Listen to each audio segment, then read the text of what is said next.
مرتبہ زیادہ ہو، اپنے گھر کا بڑا آدمی ہو، اس کو ہم کہیں بھیجیں کسی دعوت میں، کسی پروگرام میں، تو کسی چھوٹے موٹے لوگوں میں اس کو بھیجیں گے، کسی چھوٹے موٹے پروگرام میں ہم اس کو بھیجیں گے، یا کسی ایسی جگہ بھیجیں گے جہاں کے لوگ بڑے ہوں، ان کا اسٹیٹس بڑا ہو، دنیا کے اعتبار سے وہ بڑے سمجھے جاتے ہوں۔ ہم اپنے آدمی کو بھیجیں گے تو ہمارے آدمی کا وہ اکرام کرے گا، اعزاز کرے گا، ظاہر ہے کہ ہم ایسے آدمی میں بھیجیں گے۔ کسی چھوٹی موٹے پروگرام میں، کسی چھوٹی موٹی دعوت میں ہم اپنے گھر کے بڑے آدمی تک کو بھیجنا گوارا نہیں کرتے، یہاں تو یہ چلا جائے گا، یا ایسی کوئی خاص ضرورت نہیں۔ لیکن اپنے اس رسول کو کہ جس کا میں نے تذکرہ کیا، جو ہمارا اور آپ کا آقا ہے، محبوب ہے، رسول ہے، جب اس کو اللہ نے دنیا میں مبعوث کیا، بھیجا، تو کن لوگوں میں بھیجا؟ عرب میں، مکہ میں، کفاروں میں، اور ایسے لوگوں میں کہ جو اس وقت کی سب سے کم ترین قوم تھی، سب سے زیادہ ذلیل لوگ سمجھے جاتے تھے، ذرا سی باتوں پر جن میں جھگڑے ہوتے تھے، لڑائیاں ہوتی تھی، تلواریں چلتی تھی، اور یہ ایسے نہیں کہ وقتی طور پر ہو گئے، نہیں، کئی سالوں تک یہ لڑائیاں چلتی رہتی تھی۔ اس معاشرے میں بھیجا کہ جس میں گالی گلوچ دینا کوئی ایسے ہی معمولی چھوٹی بات، کوئی چھوٹی موٹی بات نہیں، گالی گلوچ کرنے والے کو، لڑائی کرنے والے کو، ایک دوسرے کا خون بہانے والے کو بڑا آدمی سمجھا جاتا تھا، اس کو سردار مانتے تھے۔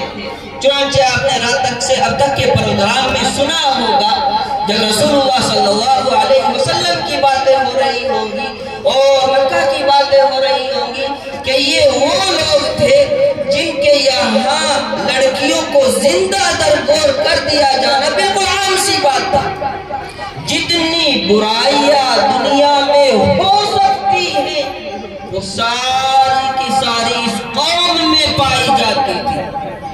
اس وقت میں بڑی بڑی حکومتیں تھیں، لیکن وہ ساری حکومتیں مکہ والی زمین پر حکومت کرنا پسند نہیں کرتی تھی کہ ان بدتمیزوں میں کون حکومت کرے گا، ان بدتمیزوں میں کون رہے گا۔ یہ عالم تھا، اور اس عالم میں ایسے لوگوں میں میرے اور آپ کے آقا محمد رسول اللہ صلی اللہ علیہ وسلم کو مبعوث کیا جا رہا ہے، جو اپنی چھوٹی چھوٹی سی ضرورتوں کے لیے قتل و غارت گری کرنا، ڈاکہ زنی کرنا، چوری کرنا، ساری جتنی بھی چیزیں ہیں بالکل معمولی سی چیز سمجھا کرتے تھے، جن کے یہاں عورت کا کوئی مقام نہیں تھا، کوئی مرتبہ نہیں تھا، اس کو ایک دم سے اپنی جوتے کی نوک پر رکھا کرتے تھے، اور ماحول یہ تھا کہ عورتوں کے جو مخصوص ایام ہوتے ہیں، ان مخصوص ایام میں عورت کے ذریعے بنائے ہوئے کھانے کو ہاتھ لگانا گوارا نہیں کرتے تھے۔ عورت کا اس وقت یہ مقام تھا کہ عورت کو ان دنوں میں اٹھا کر کے باہر ڈال دیتے تھے کہ اس کی چارپائی بھی اندر نہیں رہے گی، دروازے سے باہر عورت سویا کرتی تھی۔ ایسے ماحول میں محمد رسول اللہ صلی اللہ علیہ وسلم کو مبعوث کیا، اور یہ بتلایا کہ دیکھو یہ اس وقت کی ساری دنیا کی سب سے ذلیل ترین قوم ہے، لیکن اب اس قوم میں جب اس رسول کو مبعوث کیا گیا، اس رسول کو بھیجا گیا، اور اس رسول کی تعلیمات کو اس قوم نے اپنایا اور اس کے سامنے اپنا زانوئے تلمذ دے کیا، اس کے سامنے قرآن پڑھنا شروع کیا اور اس کی تربیت میں آئے، تو پھر یہ وہ لوگ ہیں کہ جن کے بارے میں قرآن کریم میں اللہ تبارک و تعالیٰ نے ڈنکے کی چوٹ پر ارشاد فرمایا، رضی اللہ عنہم ورضوا عنہ، کہ یہ وہ لوگ ہیں جن سے اللہ راضی ہو گیا، اور اللہ ان کو کل قیامت کے دن ان کے ساتھ جو معاملہ کرے گا اسے انہیں راضی کر دے گا۔ کیا سمجھ میں آیا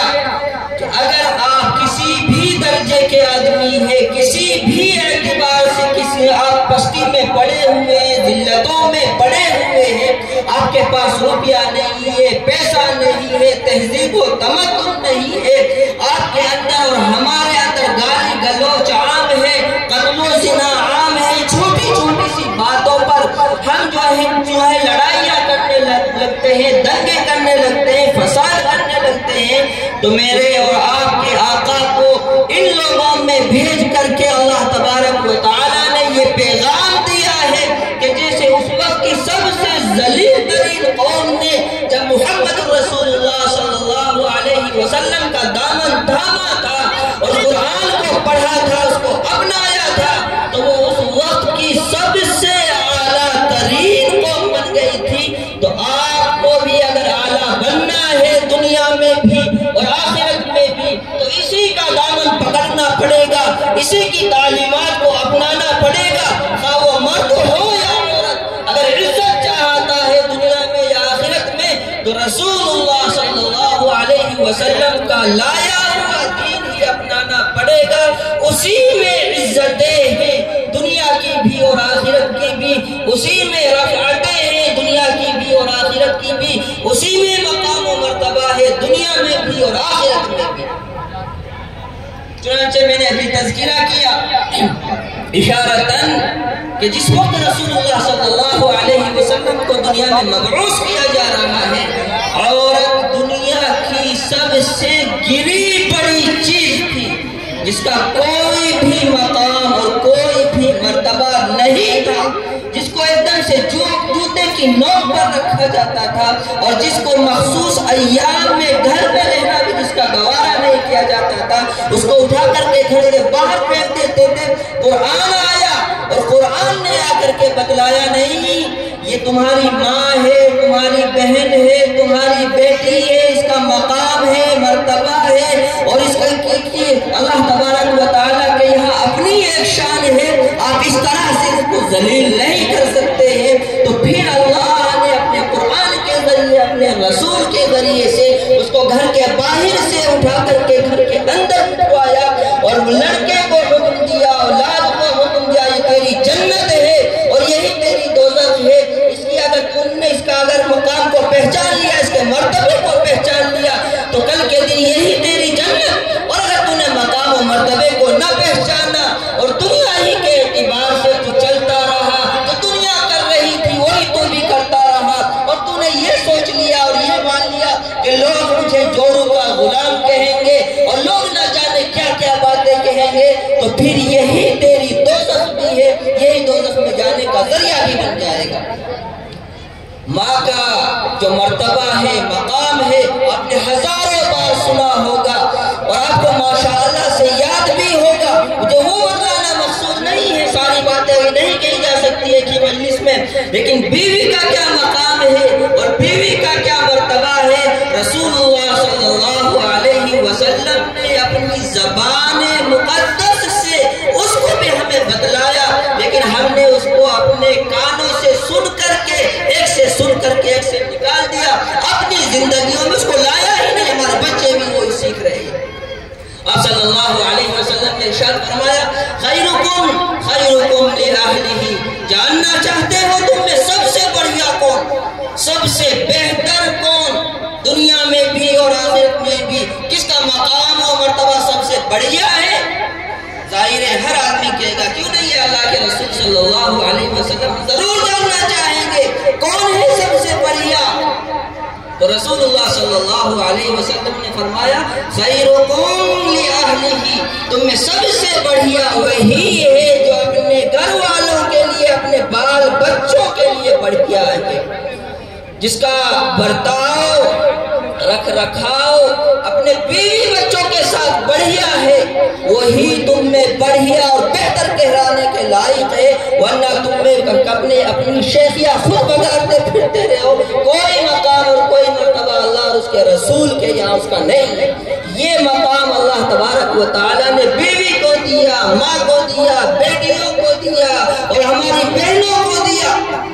قرآن نے آ کر کے سکھلایا، قُلْ لِلْمُؤْمِنِينَ يَغُضُّوا مِنْ أَبْصَارِهِمْ وَيَحْفَظُوا فُرُوجَهُمْ وَقُلْ لِلْمُؤْمِنَاتِ يَغْضُضْنَ مِنْ أَبْصَارِهِنَّ وَيَحْفَظْنَ فُرُوجَهُنَّ وقال الله تعالى يَا أَيُّهَا الَّذِينَ آمَنُوا لَا تَدْخُلُوا بُيُوتًا غَيْرَ بُيُوتِكُمْ حَتَّى تَسْتَأْنِسُوا وَتُسَلِّمُوا عَلَى أَهْلِهَا۔ پردے کے احکامات کو اللہ تبارک و تعالیٰ بیان فرما رہا ہے، وَقَرْنَ فِي بُيُوتِكُمْ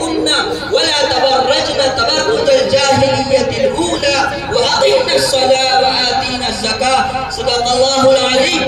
ان ساری آیتوں کے اندر اللہ تبارک و تعالی اس نظام کو سمجھانا چاہ رہا ہے کہ جس نظام سے ایک معاشرہ اچھا بنے گا، ایک اچھا ماحول قائم ہوگا، ہمارے گھروں میں بھی ہماری عزتیں ہوں گی اور ہمارے گھر کے باہر بھی ہماری عزتیں ہوں گی۔ اس عورت کو کہ جس کو گھر کے باہر سے اٹھا کر کے اندر بٹھایا، اب اس کو سکھلا رہا ہے تجھ کو اندر لینا کیسے۔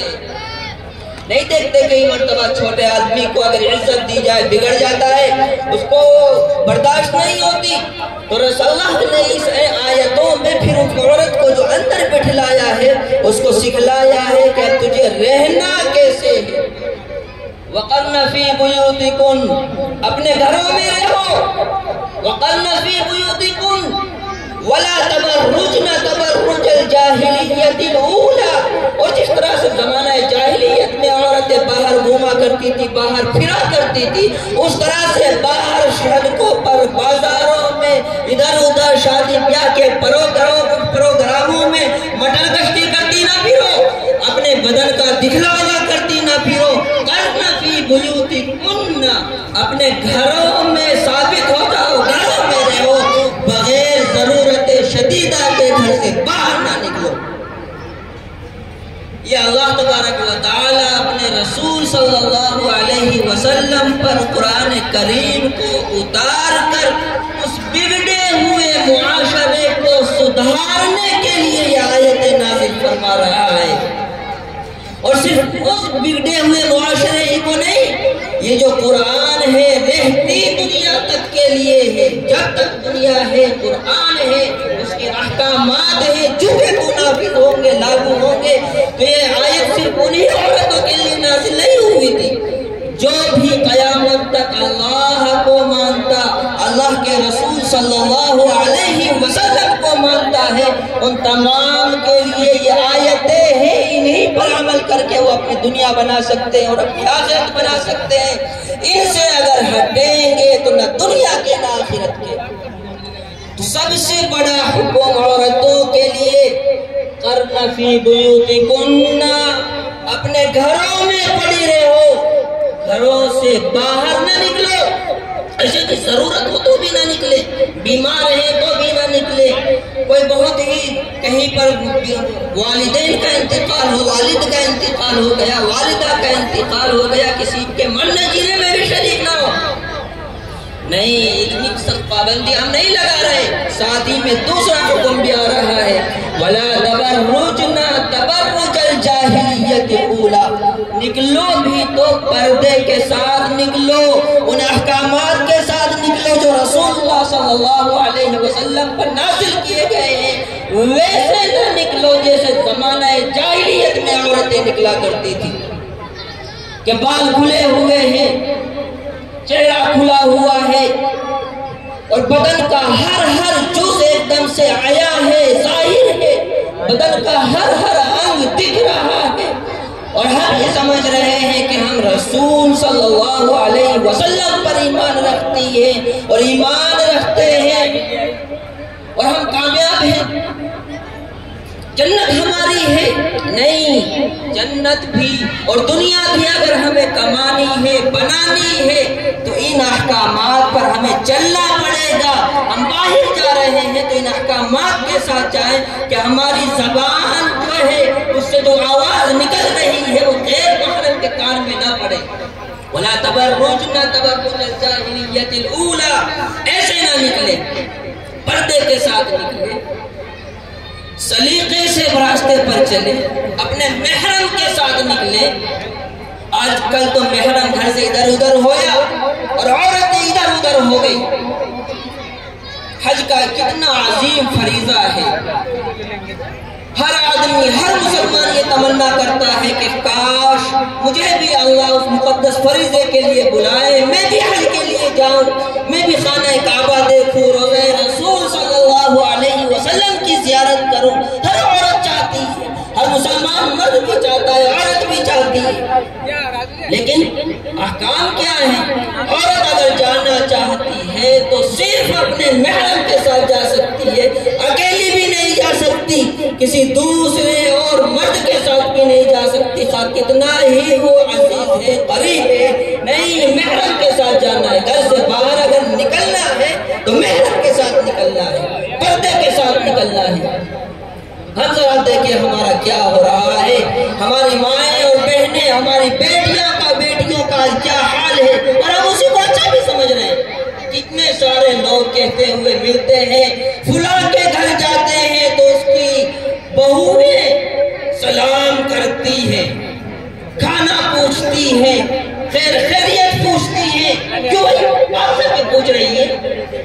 قرآن میں کہا گیا ہے کہ نامحرم سے عورتیں پوچھیں گی، سلام کریں گی، ان کو بٹھائیں گی، ان کو مقام و مرتبہ دیں گی. مردوں کو خود چاہیے کہ ایسے موقع پر گھر نہ جائیں. اور اگر عورت یہ کام کر رہی ہے تو خدا کی قسم غلط کر رہی ہے. کل قیامت کے دن اس کو جواب دینا پڑے گا. عورت کو حکم ہے کہ اگر گھر پر کوئی آیا ہے، کسی مرد کو پوچھ رہا ہے تو اس کو جواب دے، اور جواب بھی سخت آواز کے ساتھ دے. عورت کی جو فطری آواز ہوتی ہے اس آواز کے ساتھ اس کو جواب بھی نہیں دینا ہے. اس کو یہ کہنا ہے بھی گھر پر کوئی مرد نہیں ہے. لیکن عورت میں جو لجاجت ہوتی ہے، جو نرمی ہوتی ہے، اس کی آواز میں جو بات ہوتی ہے، وہ بات نہ رہے، سامنے والے کا دماغ خراب نہ ہو. شرعی حکم ہے اس کو سختی کے ساتھ جواب دے، آواز کو بگاڑ کر کے جواب دے. بھی گھر پر کوئی نہیں، باز میں آنا جب ہوگا. اور ہم اس بات پر تعریف کر رہے ہیں کہ فلاں کے گھر جاتے ہیں تو اس کی بہویں سلام کرتی ہیں. ہمیں سلام کا مطلب کیا ہے؟ نامحرم کو، غیر محرم کو، باہر کے آدمی کو. مرد اس کو جواب دیں گے، سلام کریں گے، سلام کا جواب دیں گے، قرآن کا بھی کریں گے. عورتیں کیوں جواب دیں گی بھائی؟ یہ ہمارے اور آپ کے آقا محمد رسول اللہ صلی اللہ علیہ وسلم کے دین میں کہیں ہے ہی نہیں. آج اس کو سلام کیا ہے، کل کو اس کی ہمت اور بڑھے گی، کل کو اگلی بات بھی کرے گا، پرسوں کو اور اگلی بات بھی کرے گا، ترسوں کو اگلی بات بھی کرے گا، اور نہ جانے بات کہاں تک پہنچے گی. اس لیے شریعت نے پہلے ہی منع کر دیا. جیسے ہی آ رہا ہے گھر میں کوئی مرد اگر نہیں ہے تو جواب تو دینا پڑے گا نا. لیکن کس طرح جواب دیں؟ سختی کے ساتھ جواب دیں کہ دوبارہ سے پھر یہاں اٹھ کر ہی نہ آئے.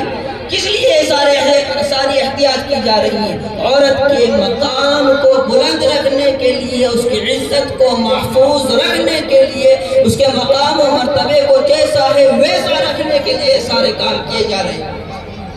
لیکن ہم نے جب قرآن کو چھوڑا،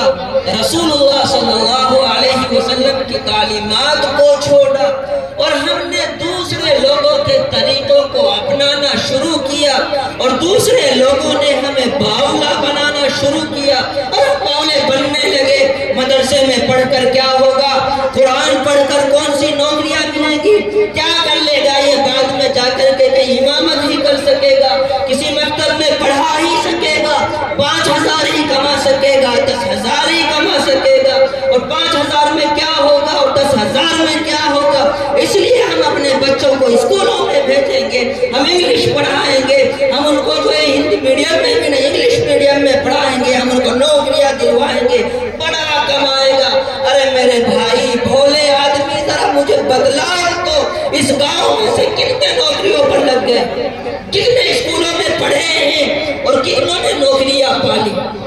10ویں کر لی، 12ویں کر لی، کون سی نوکری متعین ہو جائے گی؟ رزق کا وعدہ تو اللہ نے اتنے بھاری الفاظ میں کیا ہے، وَمَا مِن دَابَّةٍ فِي الْأَرْضِ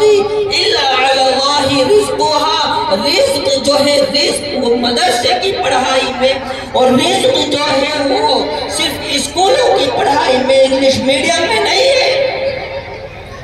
رزق تو ہم نے اپنے پاس رکھا ہوا ہے. تو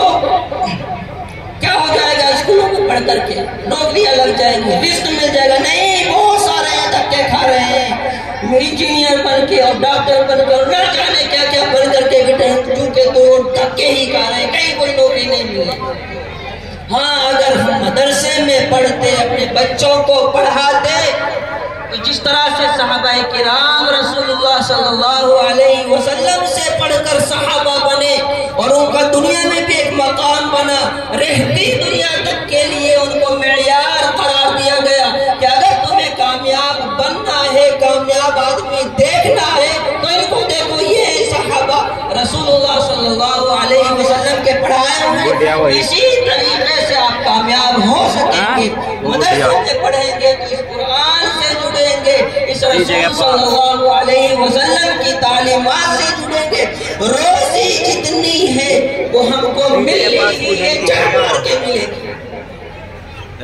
ہمارے استاد محترم ایک واقعہ سنایا کرتے تھے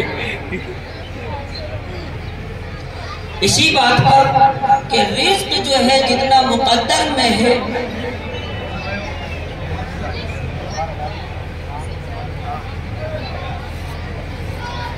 رزق جتنا مقدر میں ہے اتنا ملنا ہی ملنا ہے۔ اور پھر وہ مثال دیتے تھے کہ دیکھو جس مدرسے میں ہم پڑھتے تھے وہاں آم کے باغات تھے بہت زیادہ، مدرسے میں کبھی کبھی ٹوکرے آتے تھے جو کہ طلباء میں تقسیم کرنے کے لیے، تو وہ آم آئے ہوئے تھے، کہنے لگے کہ دیکھو یہ جو آم آیا ہوا ہے، آم یہ تمہارے ہی لیے آیا ہوا ہے، طلباء ہی کے لیے ہی آیا ہوا ہے، ہمارے لیے نہیں۔ اب اس کو لینے کے دو طریقے،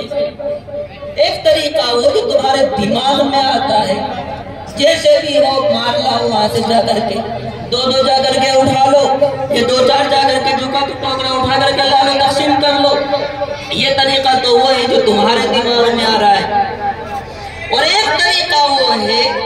جو اللہ کے رسول نے عطا فرمایا ہے، دیا ہے کہ مدرسے والوں کو ذمہ دار بنایا، مدرسے والے تم میں تقسیم کریں گے، تو یہ طریقہ وہ ہے جو اللہ اور اس کے رسول کا ہے۔ دونوں طریقوں سے آنے تمہارے پاس ہی ہے، یہ تمہیں خود متعین کرنا ہے کہ ہمارے یہ حلال طریقے سے لینا ہے یا حرام طریقے سے لینا ہے، ان سے زیادہ نہیں ملے گے، جو عام آئے ملنے کے نہیں ہے۔ تو اللہ نے ہمارے جتنے مقدر میں لکھا ہے وہ ہمیں کسی بھی طور سے پہنچنا ہی ہے، ہم اس کو حرام طریقہ اپنا کر کے لیں، جھوٹ بول کر کے لیں، بے پردگی کر کے لیں، اللہ اور اس کے رسول کے احکامات کو پائمال کر کے لیں، ٹھوکر مار کر کے لیں، یا اس کو رسول اللہ صلی اللہ علیہ وسلم کے بتائے ہوئے طریقے سے حاصل کریں، قرآن کے بتائے ہوئے طریقے سے حاصل کریں، روزی ہمیں اتنی ہی ملنی ہے جتنی اللہ نے مقدر۔ میں نے گزشتہ سال بھی اسی پروگرام میں کہا تھا کہ اپنے بچوں کو قرآن پڑھائیں، خود بھی پڑھیں، اور کتنا پڑھیں وہ بھی کہا تھا کہ جس سے ہمیں ہمارے جو بنیادی عقائد ہیں، جو بنیادی حلال و حرام کے احکامات ہیں وہ ہم سیکھ سکیں، وہ سیکھ لیں، اس کے بعد ہم دنیا کا کوئی بھی کام کر سکتے ہیں۔ یہ کس نے بتا دیا کہ مدرسے سے اگر پڑھا ہے تو امامت ہی کرے گا، مدرسے سے اگر پڑھا ہے تو وہ بس بچوں کو پڑھائے گا ہی۔ دین کو اتنا پڑھنا کہ جس سے احکام کا ہمیں علم ہو جائے، وہ ہر مسلمان مرد پر بھی فرض ہے، عورت پر بھی فرض ہے۔ طلب العلم فریضۃ علی کل مسلم و مسلمہ، ہر مسلمان مرد و عورت پر فرض ہے۔ اتنا پڑھنے کے بعد آپ دنیا کا کوئی بھی کام کریں، جب وہ کام آپ کریں گے آپ رسول اللہ کے طریقے اس میں ڈھونڈیں گے کہ یہ کام مجھے کرنا تو ہے، لیکن میرے رسول صلی اللہ علیہ وسلم کا اس میں طریقہ کیا ہے، میرے نبی نے کیا طریقہ بتلایا ہے۔ مان لیجئے کہ گھر کی عورت ہے، اس کو باہر جانا تو ہے،